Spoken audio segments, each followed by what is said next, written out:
All right. Well, this is Crazy John Carrots. I'm here on OSH Radio with Travis Richey. I guess we talked earlier, and he says actor, writer, producer. And I've known you now. I guess we officially. I look back at pictures. First time I think we met in person was 2014, but I think we corresponded before that about a project you were working on. That Yeah, maybe. Yeah, it's been a while, which is what you the way you just introduced me was. I guess he says actor. I'm like, you. Well, I mean, you could be like Renaissance man, somebody that's a jack of all trades. Uh, Yeah, no, I actually I consider myself a jack of many trades and a master of none, except for maybe acting. I'm a very good actor, but I if I love to do a lot of different things. So I have been, because I've been a producer of my own projects, I also had to learn how to do everything else. So I know a little camera work, lighting work, editing, sound a little bit, all that stuff, but I'm not as good at it as people who do it for a living, which is the whole trick of producing, right? You always work with people who are better at what they do than you are. And that's I That's a good idea. And I do think for anything you do, not just acting in movies, though, knowing all the other parts is good for you. And it helps you, I think, understand your part better. Because if absolutely.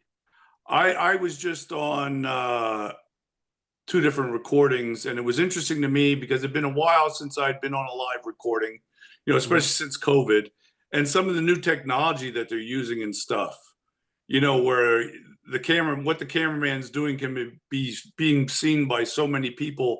And this is even at a small shoot. I Mhm. mean, I'm used to some of these small shoots where people have like their phones taped to a stick. I mean, I've been at some of those shoots.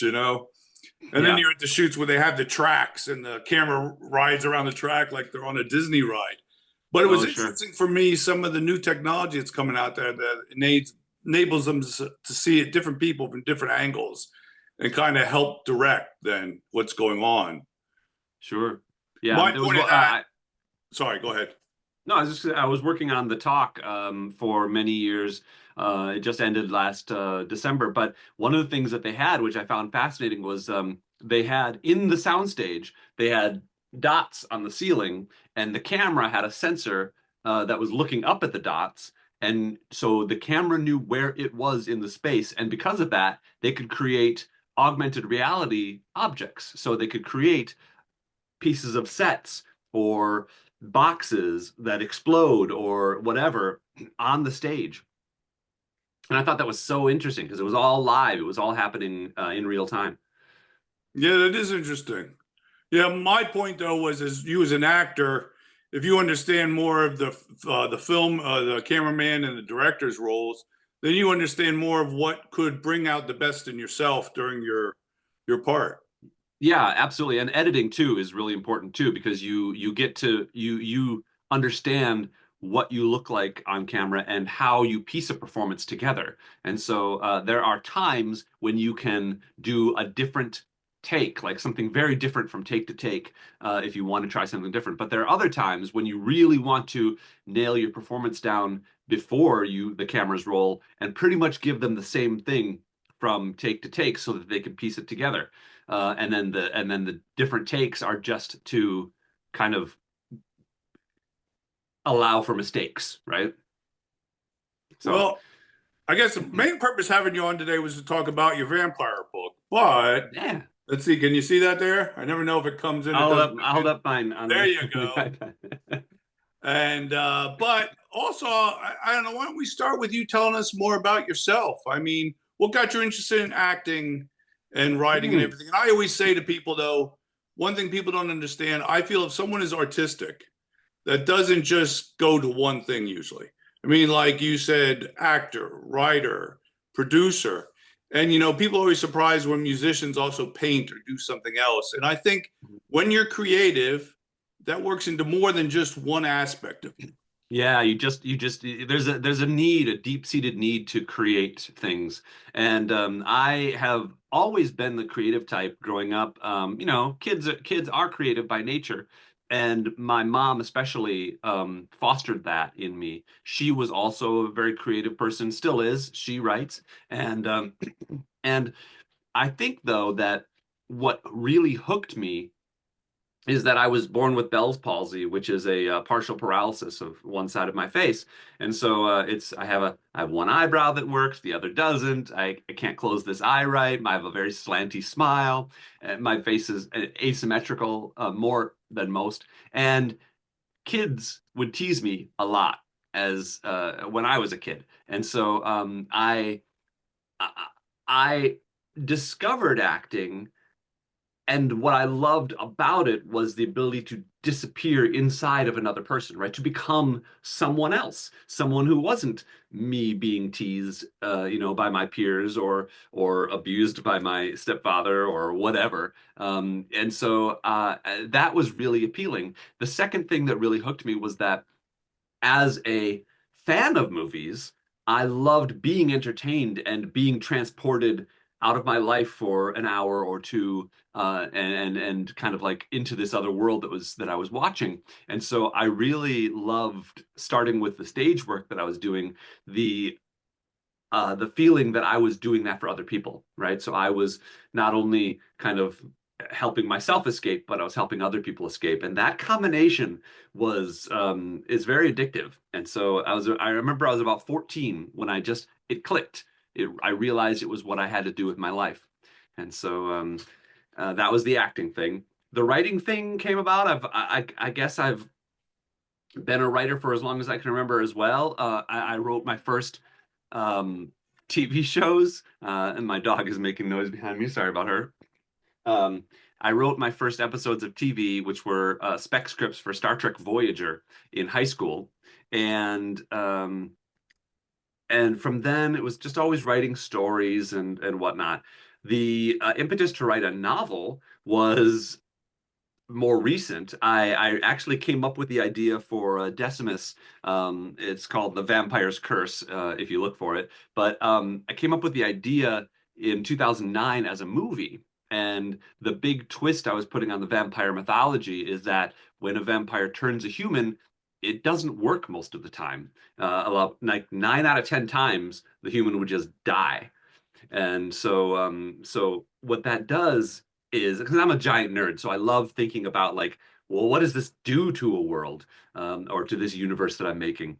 And so in this case, it makes vampires pretty rare. And then what if you're a gay vampire? You're a rare part of a rare group, and so you're probably very lonely. And so what happens if a vampire falls in love with a human? They have a choice to make, right? Do they try to turn them so they can live together, but probably kill them? Do they allow them to grow old and die and have to watch that, which is its own type of tragedy? Or do they push them away and stay alone, which is a really hard thing to do because the instinct to love and be with other people is almost as strong as our survival instinct. And so that's where the drama comes in the book. And the the idea to turn it from a movie into a book came around 2014 or so, when I just was at a low point in my life. A lot of bad things happened in that year, and I was like, you know what? I'm just going to write it as a book. Somebody made Twilight, so and that's an awful book. So why not write mine as a book, and somebody might make that.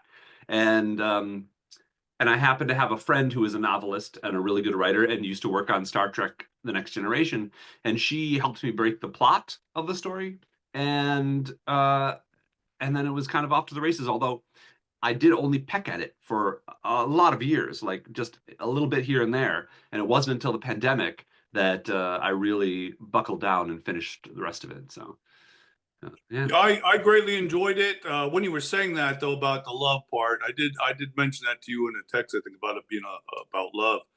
But remind me of a new version of West Side Story, with different type Well, of a character and twist. of course, West Side Story is just a new version of Romeo and Juliet. Exactly, It's yeah.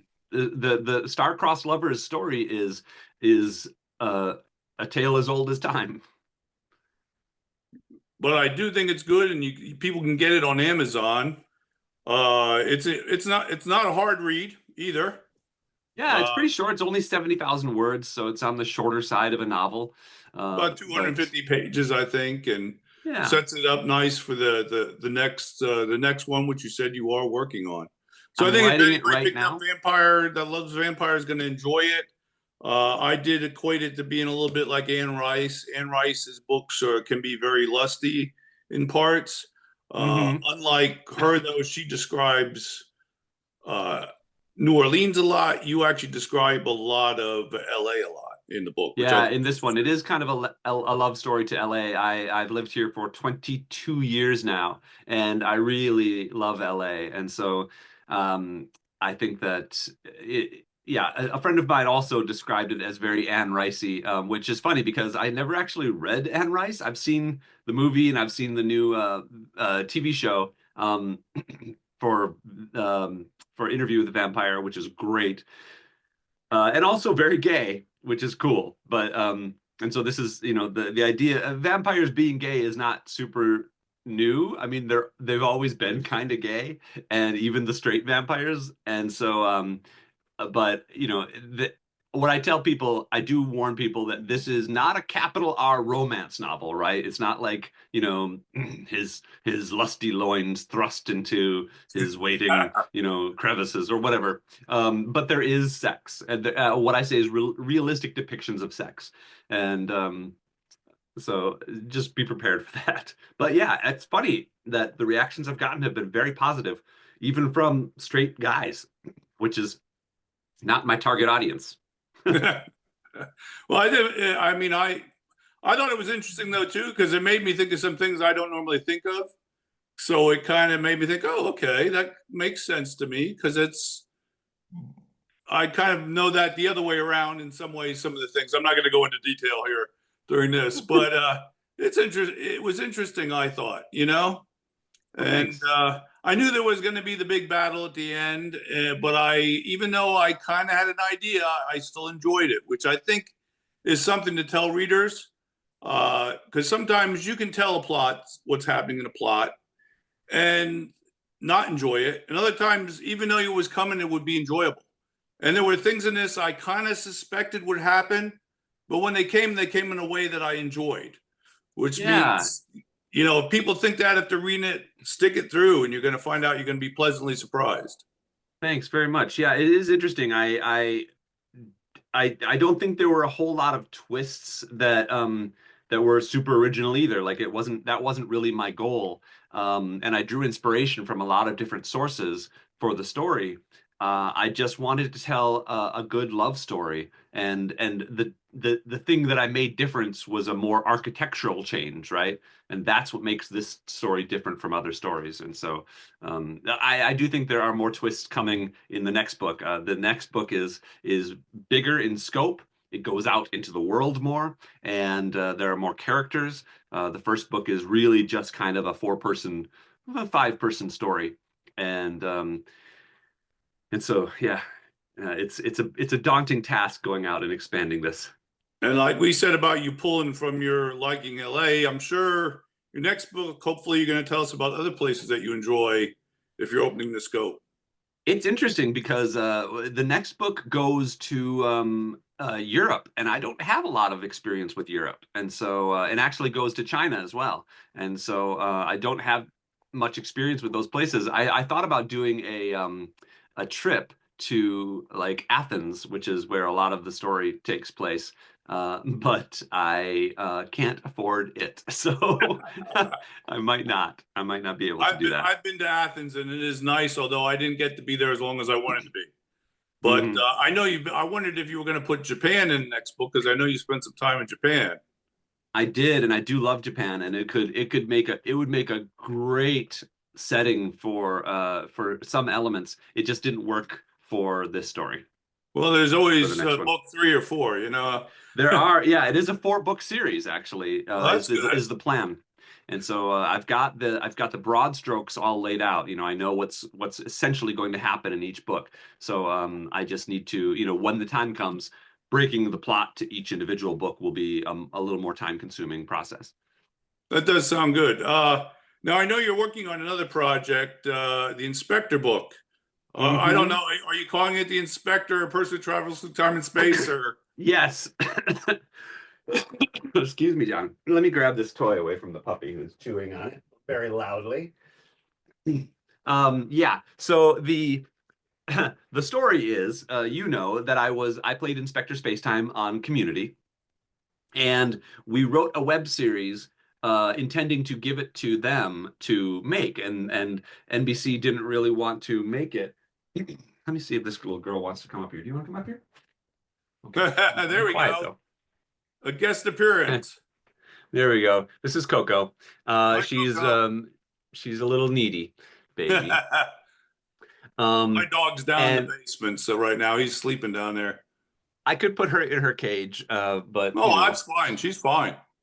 um, we did this web series and it didn't get really any interest from NBC or Sony, and so we decided to make it on our own because at the time they had just yanked Community off the air, and I was a big fan, and we didn't know when Community was coming back or if, right? There was no news whether it was coming back, and so I we did a reading at a big Doctor Who convention that I was invited to, Gallifrey One, and it went crazy. Like suddenly the internet was like, "Oh, there's going to be an Inspector Spacetime web series." So we launched a Kickstarter to make it, and nobody was making any money. We just wanted to, get the money to rent cameras and equipment, stuff like that.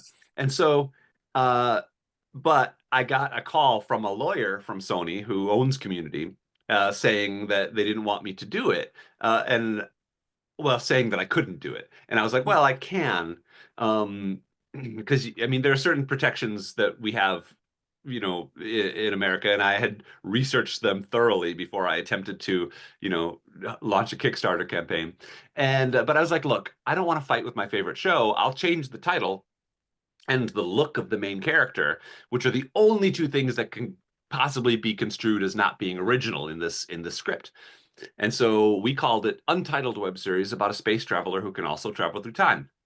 Problem is, when you're at some point after this first season was so successful, we decided to make it into a movie, and you can't call a movie Untitled Web Series. And so I came up with this overarching title called The Inspector Chronicles. And so that's the overarching title, but the first book is still called The Inspector Chronicles, untitled book or untitled novel about a space traveler who can also travel through time. Because I don't want to lose that snarkiness. It's very Douglas Adamsy in its tone, and I love that. I love Hitchhiker's Guide to the Galaxy so much, and so I'm hoping that people are favorable in that comparison, kind of like with the vampire book and Anne Rice. Yeah, I liked what you had done on there. I liked, of course. I'll say that I first came across you doing that old show on YouTube because I've been on YouTube since 2006, and I came across you on that show first, and then I saw you in Community. I thought, Which hey, one, look at Robot that. Ninja and Gay Guy, Yeah. or the Inspector? No, no, the apartment with the three guys. Oh, wow, yeah. Robot Ninja and Gay Guy was my first web series, and I have so much love in my heart for that show. I wish we could have done more of it. We wrote a good portion of a second season, and just weren't able to do it. It's like a reworking of Three's Company, you know? It was we played with the tropes of a lot of those classic sitcoms. And so, yeah, yeah. And as far as Three's Company goes, at one point we had a nosy neighbor character played by Nicholas Brendan from Buffy, played Xander on Buffy, and his character was named Mr. Furper, which is a portmanteau of Mr. Furley and Mr. Roper, and so he was just that exemplary nosy neighbor character. But then I saw it, like I said, I saw you on Community, and then I got involved then with the project you on Kickstarter. Oh, great! Yeah, thank you. I don't know if Yeah, you remember that. That's how many years ago that is. it's many years ago. I got And you. I I got you guess your that it perks. didn't work out at that time, but you're still hopeful to sometime do this, right? An Which actual one? The the movie? Inspector Chronicles. Yeah, in fact, we had a close call this year where a company wanted to option the script for it, and we Hmm. had an option letter and everything, and they were talking about a $3 million budget, and shooting in Vancouver, and apparently they reached out to Jonathan Frakes to direct. His people declined, but they were doing a lot of the footwork getting started on making the Inspector happen. But it didn't work out. The company just went out of business, unfortunately. So we're back to square one. Well, not square one, because with the book coming out, that could raise the awareness a little bit. And I also now have a manager who does lit stuff, and so that's literature.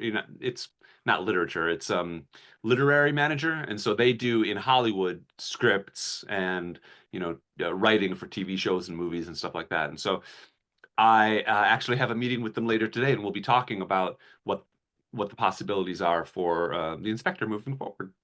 That'd be great. So now, when do you expect the Inspector book to be out? I think you said you were proof checking it now. Yeah, soon, hopefully. It's currently, so I just got the edits back from the editor this week, and so my job is to go through the Word document and approve every edit or not approve. And it's a lot, and so it's a bit of a slog to do that, and so it takes a lot of time. I've got That's my big project for this weekend. I think you should put some of that on your assistant there to do for you. Yeah, I don't trust her. I don't trust her judgment at all. I always joke that my dog's my assistant. Like when I forget something, I'm like, you should have reminded me. It's part of your job. But Yeah. I do the same thing with my sister too. She's 70, and I call her Fluffy. So if you ever hear me watch anything where I talk about Fluffy, my assistant, it's actually my sister. But Oh, I put her to work on a few things. But you can't always expect it. You know what I mean? yeah. Yeah, yeah. That's But help. I I, get help every once in a while, but this, the editing process is very personal. You catch a lot of things. Like I haven't read the book in since I wrote it, finished writing it almost a year and a half ago. It's been a long process with my publisher trying to get it, edited. But so going back and reading things, you catch little mistakes, in addition to the things that the editor is pointing out. And so you can't help but like fix stuff here and there, and so it is a process. well, it's good. Yeah, I agree with that. And also, I think you as the writer, there's things that you might not want changed, and things you realize, ooh, that should be changed. So Yeah, that's yeah. that's the problem I of don't having agree with someone else do every it for you because you don't want it interfering with what you want it to mean. Uh, Yeah, I don't agree with every change that the editor suggests, and so there are moments where a repeated word is often not a good thing, but in some instances you're repeating it on purpose, and so yeah, yeah, there's times I little do things like that in that. language and I don't like it. It's like, oh, I don't. That always sounds weird, but how else do you say things sometimes when you mean it a certain way? That's true. Well, that's one of the things I love about the English language is that it is very complicated, but that allows for a specificity that oftentimes you don't get in other languages. Like there is always a word that means exactly what you're thinking. Even if you can't think of it off the top of your head, you have to search for it. So I always have a thesaurus open in the background, It and gets harder as you get older. Yeah, yeah, but I'll say that's one thing my mom did for me is she gave me a real appreciation for language and and what's the word? So there it is. The ability to come up with other words. So Yeah, I did. I just like to say I did go out and purchase a copy of your mom's one book and oh, the short stories, and I am enjoying that. I told you the one story was very close to me about the strokes because I've had strokes. My mom had strokes. My sisters had strokes. Strokes are my thing in my family. The mm. girlfriend's family gets other things we won't talk of here, but so my people lose their brains. Oh, that's rough. So that was a story where the woman, I don't want to wreck it for people, but she decided what to do about being a burden. So it was, things I think you think more about as you get older. Yeah, Uh, yeah, yeah. It's which interesting because yeah, I'm writing a movie too, where there's a similar dilemma happening with the main character where he has to decide how he can not be a burden on other people. It's a real thing. That is, I had a close friend that did something that we won't talk about here, but yeah, it can be. You can understand it though when you get a little older and you think about it, and you understand how they think about it and stuff. And it's. I promised I won't keep you long because I know you have lots of things going on today. Now, question for you though, before we end, what projects are you involved right now that we might not have talked about that you'd like to tell the people about? Oh goodness. Well, I still do stuff on my YouTube channel, so if anybody wants to see me, it's just Travis Richey, all one word on YouTube, and you should come up with a caricature of my face, then you'll know you're in the right spot. I'm still doing sketches every once in a while. I just recorded a dramatic reading of The Raven by Edgar Allan Poe, which I really love because I've looked out on the internet, and the thing with that poem is that other than The Simpsons, we haven't really seen like a really dramatic reading of it. There are a couple of readings I found, like Christopher Lee did one, and he's got that great voice. Vincent Price did one, also a very distinct like actor voice, but they weren't really acting it, right? And I was in analyzing the poem, and like I love, this is just one of the actor things I love to do. Uh, you find the story in there, and there's bits of it that you've never actually seen done correctly, right? Because there's this idea that the poem is a dirge through the whole thing, and it's not. There are lighthearted moments in the poem, and it's like Shakespeare, right? And so I really enjoyed the process of that, and I think I might actually do like a dramatic poetry reading series, uh, and That would be nice. see how that I goes. don't think people do that much anymore as they used to. And I always like Edgar Allan Poe and Vincent Price. I'm familiar more with Vincent Price doing it. I know Christopher Lee did it. I always like Peter Cushing of those two over there in the Hammer Yeah, films. Uh, yeah. I think that's because Christopher Lee, although a lot of people knew him as Dracula, Bela Lugosi is my guy for Dracula. For some reason, I think that version, or I liked when Jack Palance did Dracula one time. That was Oh, also I don't remember interesting. that one. But I Interesting. went off a little tangent there. But yeah, it is Yeah, it's all right. interesting I though how certainly people did do too. readings, and I think that would be interesting. That's a good Yeah. idea. Yeah, I don't. So nothing else I'm doing is really super close to like, I've got my fingers in a lot of pies. So I've always trying to do, juggling a dozen things at once. So nothing really worth mentioning. But yeah, I'm excited about the Inspector book is probably the next big thing on the horizon. All right, and of course, I'm sure we'll probably be able to get that on Amazon. Yeah, The and same there's a as your direct other link. book, The publisher is called Four Horsemen Publications, Four and so Horsemen. there is a direct link that if you don't like Amazon, and a lot of people don't, you can order it directly from the publisher, which helps also because it cuts Amazon's piece of the pie out of it, so that both the publisher and me get a little more of the cut. And that's and again, if you search for Four Horsemen Publications, Travis Richey, you'll probably find it. All right, down like they say down below, I will put information about your YouTube page and other stuff I can find. Uh, I was just going to say probably an ending about the sugar. It was a nice surprise when the sugar show was on. I mean, we're sitting there on the sofa. I'm like, hey, I know him. Yeah, that was a good show too. I really liked it, and working with Colin Farrell was an absolute joy. He is such a genuine, cool, kind guy, and it was. We talked about so many things just in a couple of days we were shooting together, and so yeah, I really loved that experience too. Thanks for being in there. It's nice when you pop up and stuff. I like seeing it. I see you more is better. Yeah, So I always agree. I something. agree. My mom always says, "Go be in more television," and I'm like, "Yeah, well, I'm working on it." You should So, listen to your mother. I'm Come on trying. now. I'm trying. Well, it's hard because there's so many gatekeepers to Hollywood, and that's one of the reasons I started producing for myself is that I wasn't willing to wait for someone else to give me an opportunity. So I made my own opportunities, and I think that's important for everybody. I am hearing that more and more from people that especially do some indie work about how, they tried, but they got pushback. So they said, I'll do it myself. And Yep. some of them have been quite successful because they just Yeah. said, I'm going to do it. Yeah, I think every creative person should be a producer, whether you're an actor, a writer, a director, whatever.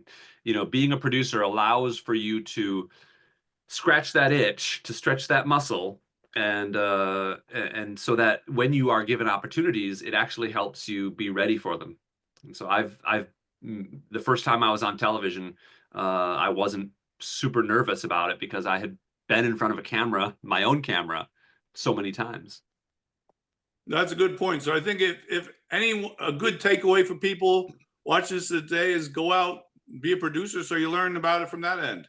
Go make something. And there's a phrase that I tell people, which is don't let perfect be the enemy of good, which is to say that a lot of people don't do the thing that they want to do because they're like, oh, I can't make it yet because I don't have the right camera. I don't have the right, I don't have enough money to do it. I don't have this and that and the other thing. You can, while you're waiting to do your perfect thing, which will take forever because you can never make a perfect thing, you can make 100 good things. So just start by making your good thing, and then you I can like work that. your way up from there.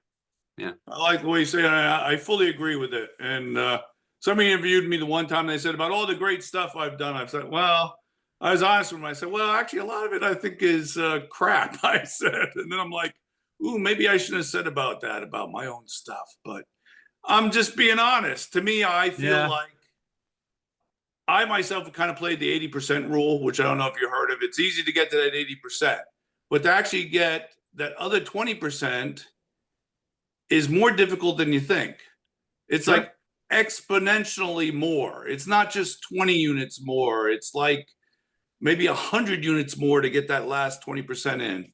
And I Yeah. think my point in that is like you were saying, I think people get caught up in trying to get that 20%. And Well, and in that time, I mean, in the time that you're trying to do that other 20%, you could do 3 or 4 things to 80%.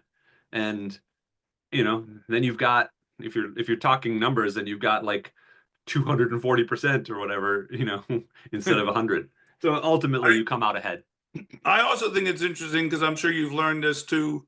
Some of the things that you think that you did very well might not go over with other people, but then something you didn't think much about that you did, some people can really love it. And you look at them like, you really love that? Oh, And it's not always what you think that the other people like. that's interesting. So that leads to 2 other life philosophies that I'll leave you with. One of them is that is kind of the opposite. Okay, to speak to that, I have learned and really come to, and it has to do with, it really has to do with the Bell's palsy, that no matter what you hate most about yourself, there are people in the world who love that thing about you. And so, for me, it's my face, and there are some people who love my slanty smile and my one cocked eyebrow and stuff like that. Um, and I accept that, even though I don't like it, I accept that, and you have to allow for that. But the other thing is that when you judge yourself and you judge your work, you're often your most harsh critic, right? So what I learned is, and this was from doing improv, one of my directors said, look, you come in and you expect yourself to be here, and you end up being here, but the audience expected you to be here. That's So a good point. I like that. you're, even though you're not meeting your own expectations, you're probably exceeding other people's expectations. And now that's not always true. Some people really are shitty at what they do, but there are a lot of bad actors. But uh, give yourself grace and try not to judge yourself and just do the thing. You'll get better, and other people will, people will catch you sometimes, and you know that's all you can do. I think it's good advice, and I'll let you run off because I know you have things to do. But I look forward to reading your next 2 books, and hopefully running across you on more shows. But it would be nice if you warn me, send me a message, and I'll know to make sure. Yeah, Uh, I'm very bad at that. then I Well, can give them those texts, send more Travis Richey, like to send more the music there. But all yeah. right, well, thank you very much, and you have a Thank you, great John. day. and you take care of that little puppy. All right. Thanks, John. I appreciate it. Have a wonderful Thank rest of you. your day. Bye.